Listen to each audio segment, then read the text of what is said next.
often we forget like our friendships and our inner circles are often what like push us into successes I don't think we would have known about. But one of my really good friends to this day, ex coworker at one point is how we met.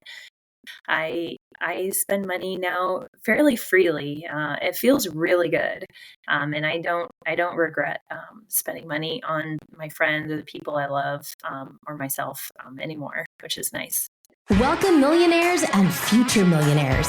You're listening to the Millionaires Unveiled podcast, a show where you'll hear the stories and interviews of everyday millionaires. We'll unveil their decisions, their strategies, and their portfolio allocation.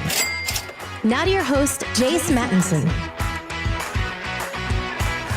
Welcome back to another episode of the Millionaires Unveiled podcast. This is episode number 401. This is the podcast where we take a deep dive into the journeys, secrets, and strategies of self-made millionaires. In each episode, we sit down with regular people turned millionaires to uncover the real stories behind their wealth building. Whether you're looking for inspiration, practical advice, or the untold lessons from those who've made it, you're in the right place. Tune in and discover what it really takes to build lasting wealth and change your life. Let's get started. Happy St. Patrick's Day to everybody out there. Some quick stats that I was reviewing earlier today. Pretty wild. Americans are expected to spend over $7 billion on St. Patrick's Day. That's an average of $43 a person. I know the leprechaun made an appearance at our house. I don't think he spent $43, but we'll see. Beer and alcohol sales are up 175% compared to the average day. Guinness alone sells 13 million pints worldwide on March 17th. Most retail and food establishments see about a 70% increase with their corned beef and cabbage sales, particularly in March, especially around March 17th. Ireland sees massive tourism boosts, if you can imagine. Tourists spend hundreds of millions of dollars going to Dublin and Ireland for various celebrations. And, McDonald's has been cashing in on the fun as well with the Shamrock Shake since the 1970s. So, I feel like it's an underwhelming holiday in some respects for some people, and other people, man, it's one of the biggest celebrations that one can have. So, hope you're enjoying your St. Patrick's Day out there, and maybe get you a little bit of gold, a little bit of luck. I can confirm that our leprechaun spent $56 at Target. All right, spent $56 plus another 12 or whatever on Amazon for some gold coins. Good traditions in our household. If you'd like to be on the show, send us an email, millionairesunveiled@gmail.com. We're always looking for new, great, entertaining guests willing to share their stories. We've got an array of professions that we have not touched on yet. I look forward to bringing a few of those on here shortly. But yeah, if you haven't heard your story, reach out, send us an email. We'd love to have you on the show. Today's guest is Courtney. She's got a net worth of $2.7 million. Most of it is in real estate, but she does have some in the market and has been working in the IT profession in the healthcare space for quite some time. And we get into her journey and the details behind her portfolio and how she's built it and goals for the future. It's going to be a great episode. So without a further delay, let's get right into it with Courtney. Courtney, you want to just give us about your background and what you're up to now? Yeah. So my name's Courtney, about 38 years old, and living in, born and raised in Northern California. Currently working full time, hoping that's, not, going to be in the cards for me for much longer, but we'll see.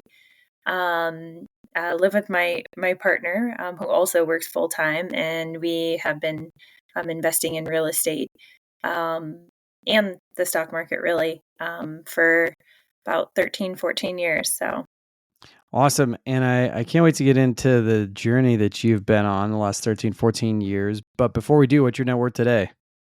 my net worth today is around 2.7 and some change. Obviously, that goes up and down depending on how you value your property. I think that's kind of a conservative estimate. And is that just yours or does that include partner as well? Yeah, so I actually have some of that carved out with a partner. 2.7 is actually my independent net worth. but combined, I do have some properties shared with somebody else. And so that value has been split. Awesome. And what is the breakup of the 2.7?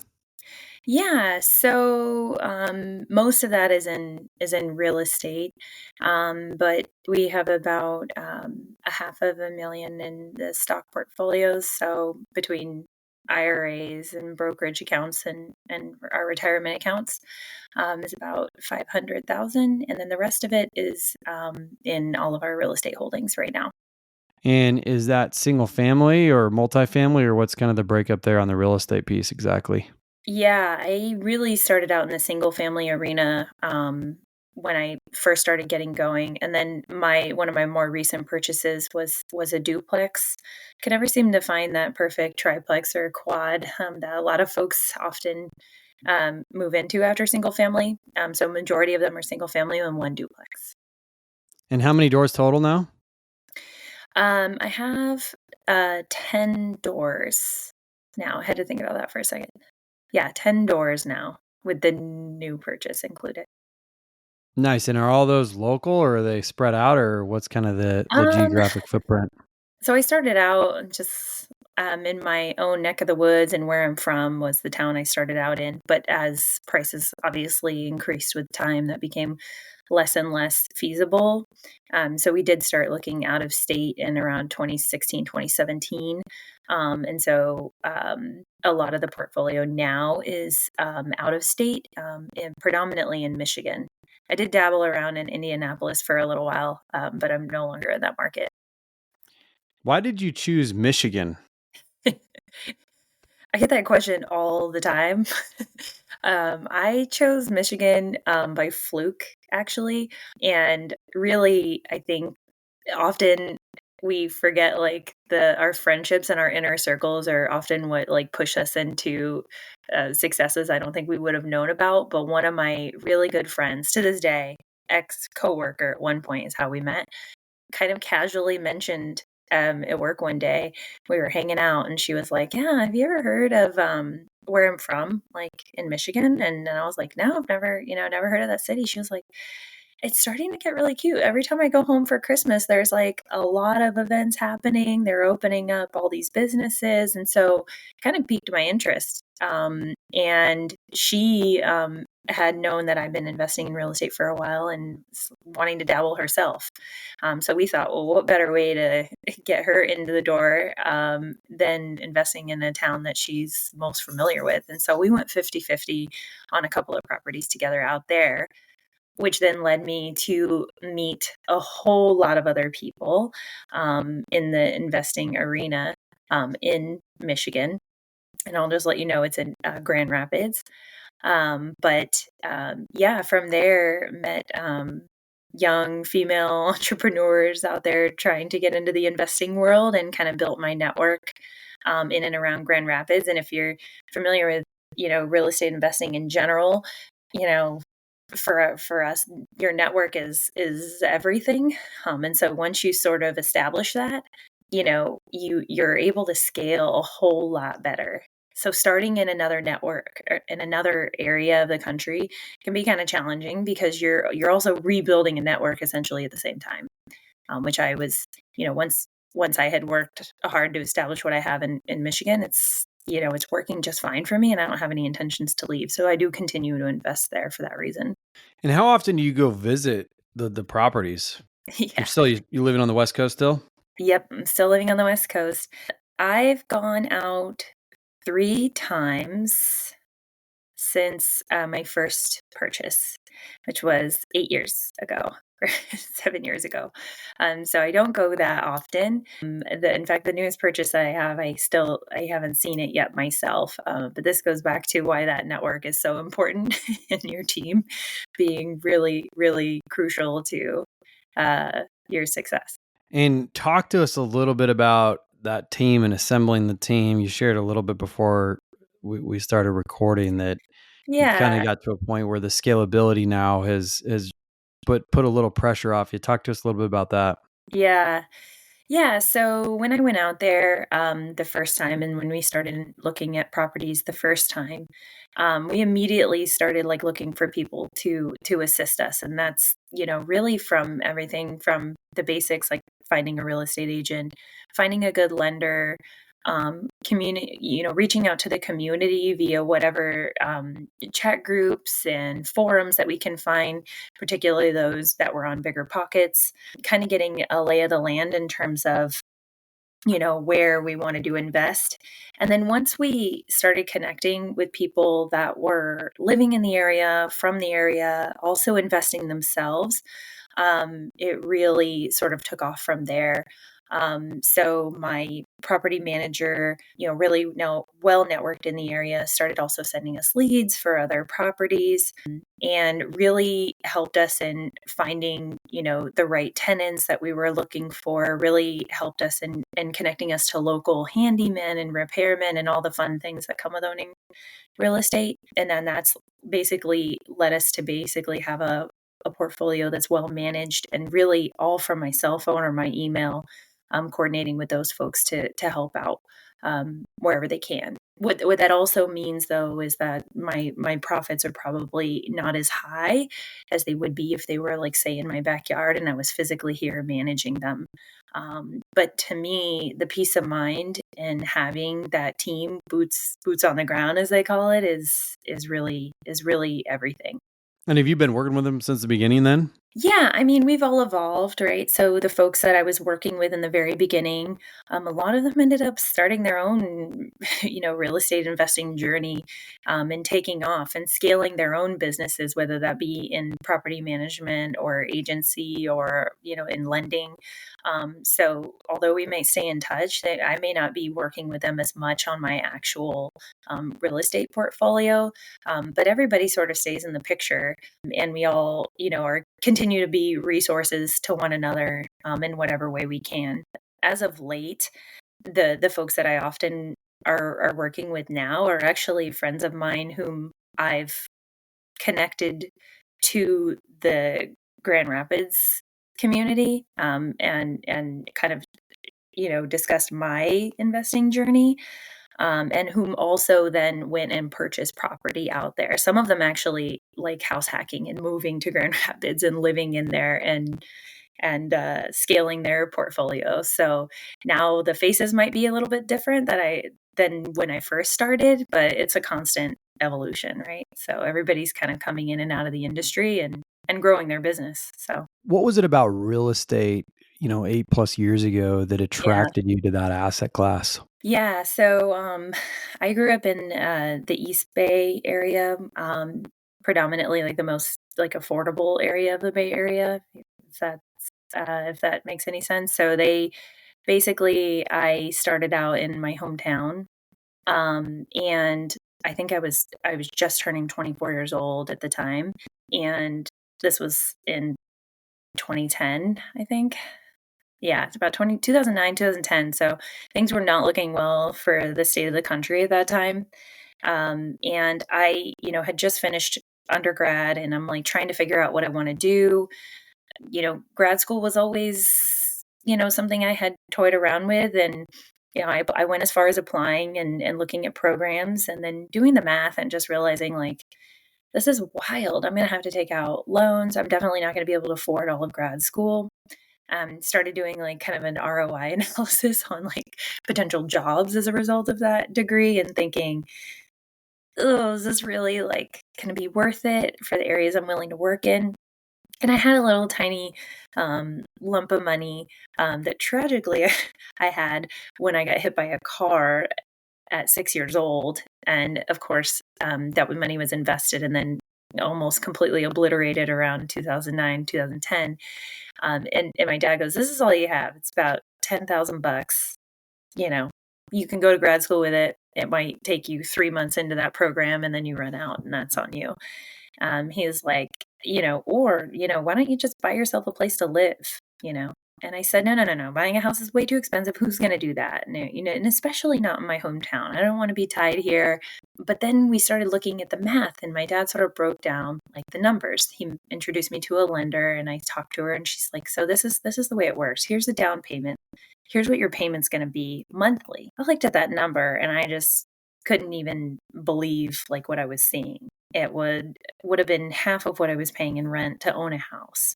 Not knowing anything beyond that about real estate in that moment, I thought, this is what I'm going to do. I loved waitressing at the time, and I thought, eventually a career will come when things in the economy pick back up. So I'm just going to go for it. I'm going to buy this house. And there's an added note is this town actually filed bankruptcy and earned it. It was the first city, I think, in the country that actually declared and earned bankruptcy.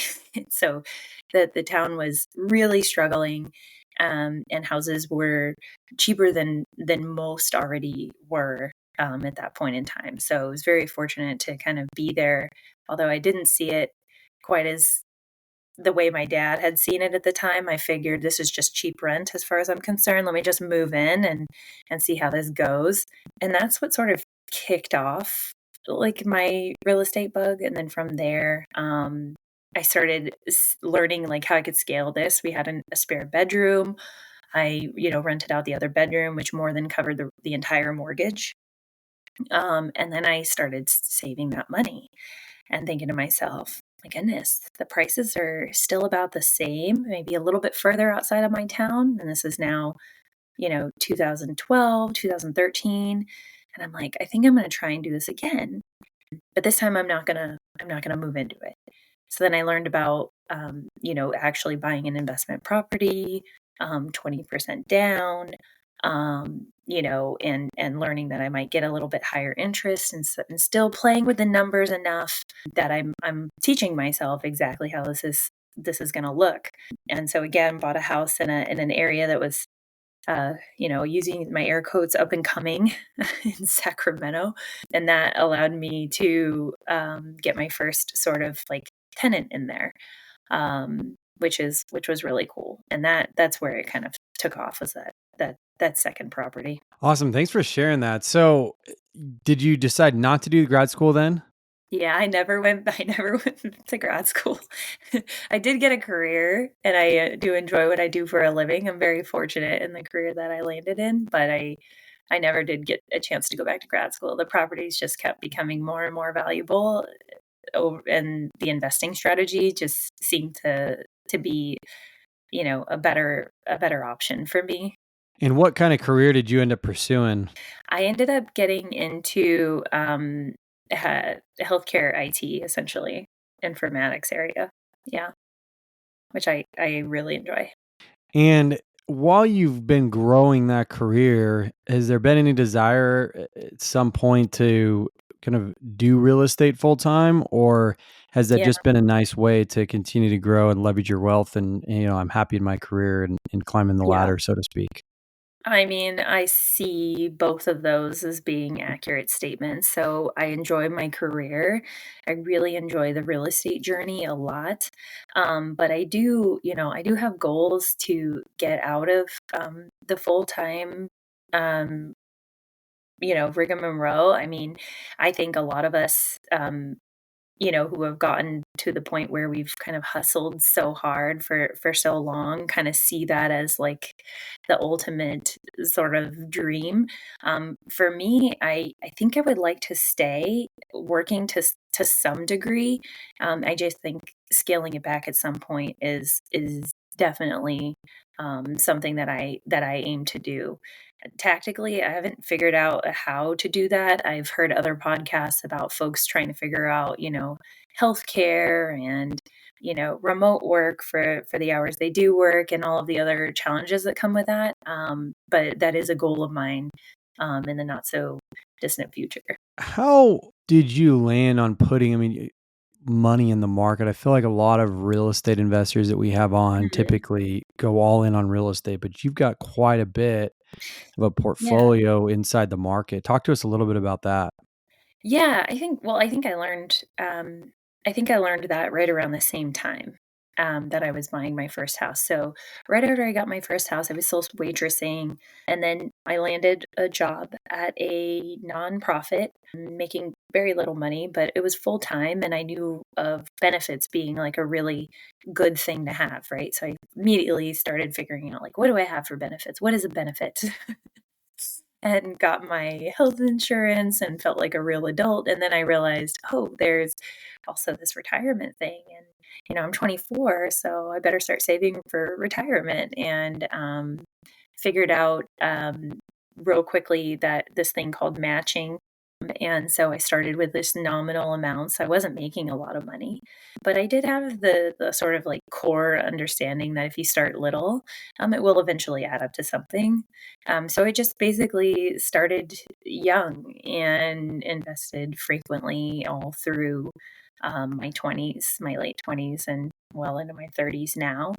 A little bit later on, I started learning about like other accounts. I feel like that was probably where I started realizing like I can actually um, you know, deploy different strategies to either retire sooner or just have general flexibility. So basically I started investing in a few different accounts and then just trying to leverage like whatever tax strategies that I could do by doing pre-tax, and then from there I started learning about my Roth IRA, maxing that out every single year. And then as my salary rose, I continued to keep up with that and invest heavily up until this point, which was, never really like a primary strategy of mine. But I feel like, you never want to have all of your eggs in like one basket.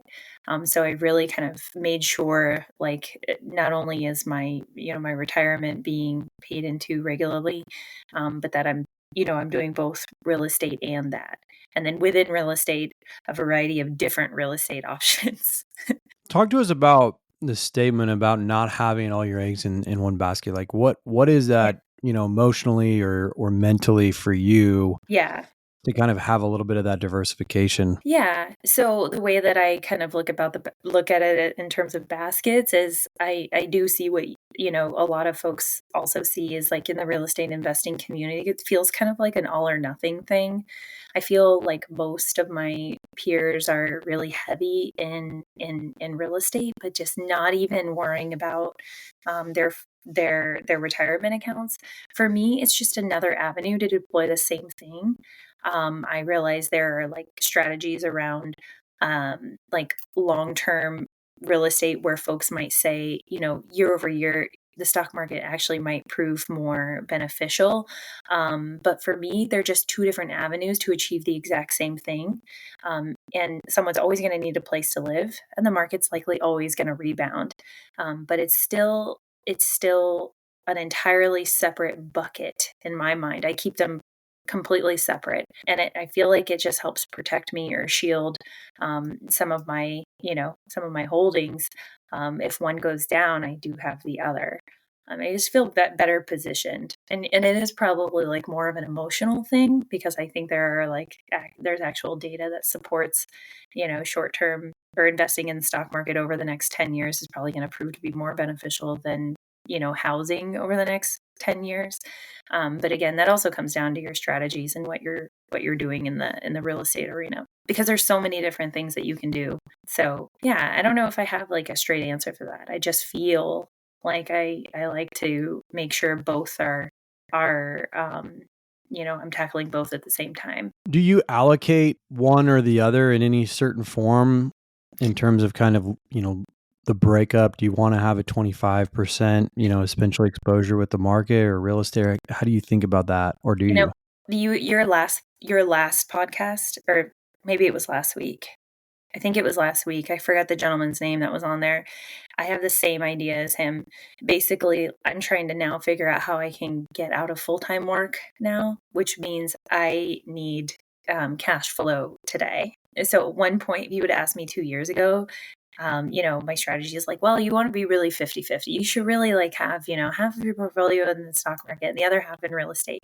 And then I'm like, oh, well, if I'm going to do 50-50, I'm going to have to stay working for a lot longer to do that. So I started to alter my strategy. That subsequently led me to purchase a home. We purchased a home last month in Grand Rapids to try and increase our cash flow. So I am very heavy in real estate as compared to my stock portfolio. But that is now officially by design and not by accident. Yeah, talk to us about leverage and cash flow and ROI and kind of the way you think about when you make these investments, is cash flow the most important metric for you now, or is it ROI overall, or how do you think about that? Yeah, I gotta tell you in the beginning, I didn't really have a strategy. All of those, were cool metrics to like look at. But I mean, to me, it was always like that long-term vision. The writing was always on the wall that, the home values seem to be going up. I'm not entirely banking on that because I always need to have some degree of cash flow. I don't have a great metric for it. I hear other folks that jump on your podcast often are like, looking at, 10% cap on every property that I purchase, or, I'm looking to, have cash flow of $300 per door. I don't really have that. I think each of the investments that we've sunk into have different values. And some of them are going to be value add, where we're buying in like a neighborhood that I might expand in the coming future. Cash flows tends to be a little bit lower on those, which is fine. But at some point, we're going to be able to, improve upon those, and then the value will be in the property itself. And then I have others that, the most recent purchase that I made, where it's like completely turnkey, like ready to go, not leveraged. And so that one's 100% going to be like cash flow. At this point in my life, I am looking to increase cash flow. So although my strategy didn't start out that way, it's now evolving to be like, how can I sort of replace my income little by little, so that I can kind of wean my way out of my work. I honestly don't think retirement is really for me. I think part-time work sounds great. Keeping myself, busy sounds really nice. At some point, 2 years from now, if you interviewed me again, I wonder if I'd have the same answer. Oh no. It's a constant evolution, but that's what I'm feeling right now. Awesome. So where do you go from here? I know we've touched Yeah. a little bit on you potentially moving more into, full-time real estate, but do you have Yeah. a target number of, doors or cash flow or a BHAG that's sitting out there for you? I don't have a target on doors. I really don't like that metric. I don't understand the number of doors, like being a driver for really anything. That means essentially nothing, right? It's what are you looking for in your life and your lifestyle? And it could be, 5 doors can get you there, 100 doors might get you there. But for me, it's having as few doors to manage as possible, that return the most cash flow. So that's sort of my overarching goal. I think once I'm able to replace about 75% of my income, I'm going to start looking at other options. So I do have like an income goal that I'm looking to obtain. And I think I'm pretty close to that. So that's sort of my driver behind everything right now. And what is that income goal, if you don't mind me asking? Yeah, so living in the Bay, my basically I want to be able to take home 85 grand a year, would be ideal. That would allow me to live comfortably.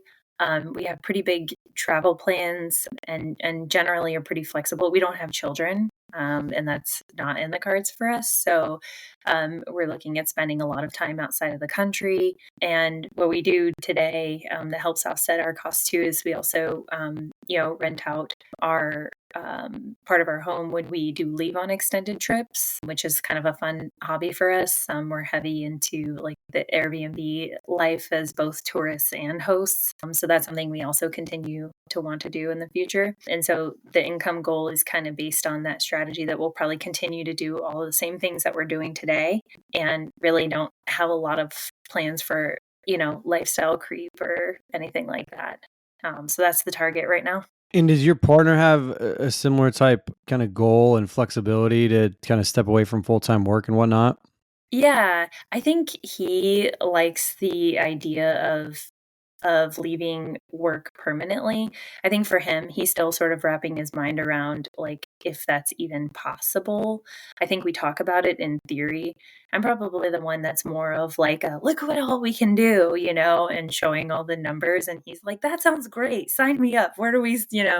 But I think putting it into play is an entirely different thing. probably cross that bridge when we get there. But he's actually not anti his job, and working full time for him is not a big deal. I also kind of think about that a little bit as we start to think about important things, getting closer to 40 and healthcare and staying insured. So we might see a strategy where I start to taper back before he does. But those kinks haven't been worked out. But he's on board.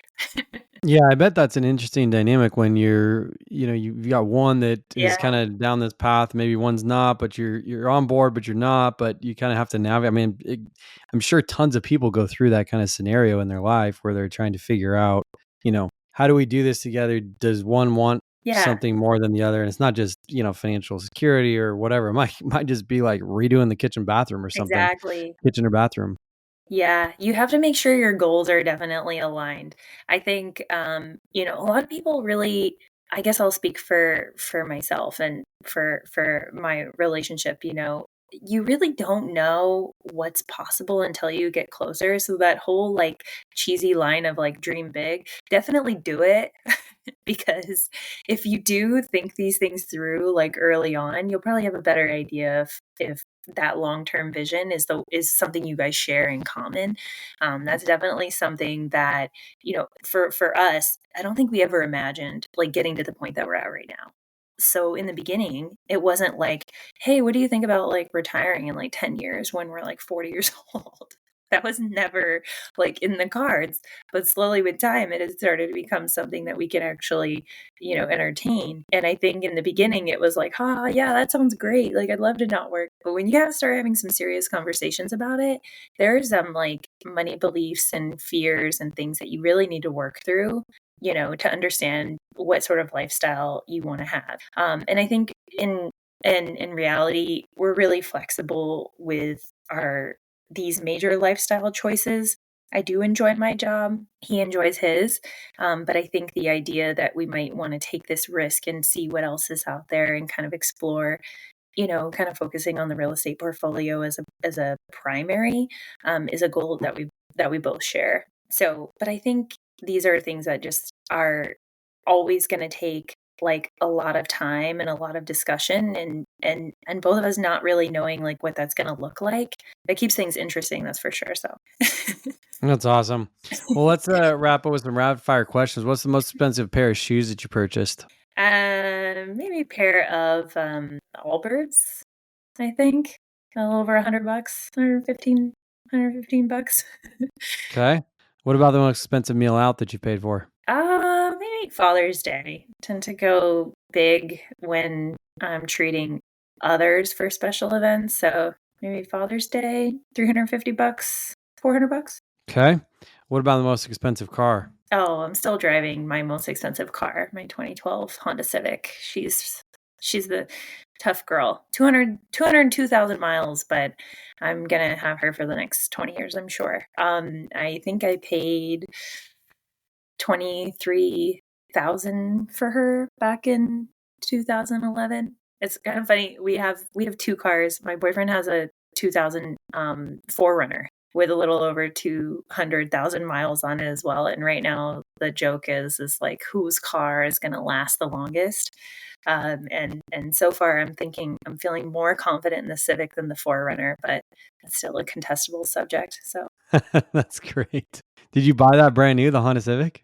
I bought the Honda Civic brand new, and the Forerunner his dad originally owned, and that was also brand new in 2000. Yeah, Yeah, those Hondas and Toyotas, they definitely go forever. That's awesome. yeah. It's gonna be a stiff competition, honestly. What about the most expensive vacation or experience? We tend to travel um pretty frugally. We will cash out on certain experiences maybe while on a trip, but if I'm trying to think about like whole trips that might have been more expensive, might be probably more lately. I feel like we've been spending a bit more, but maybe Portugal. We spent a week there, and we spent a little over 4,000, I think, for the week. Pricey for us on our side. So, Okay. What's a closely held belief that you once had that you recently changed your mind on? ooh, Yeah, I really love this question. I feel like I had a lot of closely held beliefs that I've changed my mind on. One closely held belief in the beginning was, that I'm going to work for forever, and that's okay. And I enjoyed the idea of having a job that I loved. That definitely went away. One other closely held belief was that I really need to continue to work as hard as I have been working over the last like 10 years to build what we've built today. But I'm trying to relinquish control and take things off of my plate as time has been going on. That belief, I think, has helped me get to where I'm at. But I think it's time to evolve and let go, as they say in Frozen. What's the dumbest thing you've ever wasted money on? Dumbest thing I've ever wasted money on. That's a really tough question to ask. I can't think of anything that's truly been dumb. I really don't think there is anything dumb, because I think like even the things that didn't prove to add benefit that I might have purchased probably ended up being a learning lesson. Oh, I can give you a dumb thing. I paid someone to renovate our backyard, and basically it ended up coming out worse than when it started. And it's because I didn't do any research and wasn't as closely involved in the design of it at all, which really was a dumb sort of standpoint to have, and maybe not really a dumb purchase. But I got what I paid for, that's for sure. Okay. What's something that you spent way too much on money on, but you don't regret? I don't regret spending money. I don't regret it anymore. I probably used to be feeling like, every purchase was gonna, hurt me in the long run.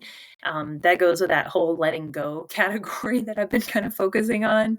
I spend money now fairly freely. It feels really good, and I don't regret spending money on my friends or the people I love, or myself anymore, which is nice. Awesome. Any last words of advice for somebody who's just starting out on their journey? Yeah, make friends, network, get to know people, join your local real estate investors club. If you're a female starting out, there's so many like women's groups that also get together. Find resources that are out there. Bigger Pockets is a hub, but get to know your community and the people that are already investing in your friend circle. And you'll be surprised at the things that you learn and the opportunities that come about. I think most people are deterred from real estate altogether, given the current climate, but there's so many ways to, get support and find ways to get into the market if that's something that you're really interested in doing. And then if you're really young and listening to this, just make sure you start out early. As soon as if you're listening to this podcast, you're already probably halfway there. I don't think there's anybody listening to this podcast that isn't already actively considering all their options, but that's my advice for everyone. Awesome. That's Courtney with a net worth of $2.7 million. Thanks for on the show today. Thanks for having me. Thanks for listening to the Millionaires Unveiled podcast with Jace Mattinson. For more stories, investment opportunities, and information, check out our website, millionairesunveiled.com. See you next time when you'll hear from another everyday millionaire.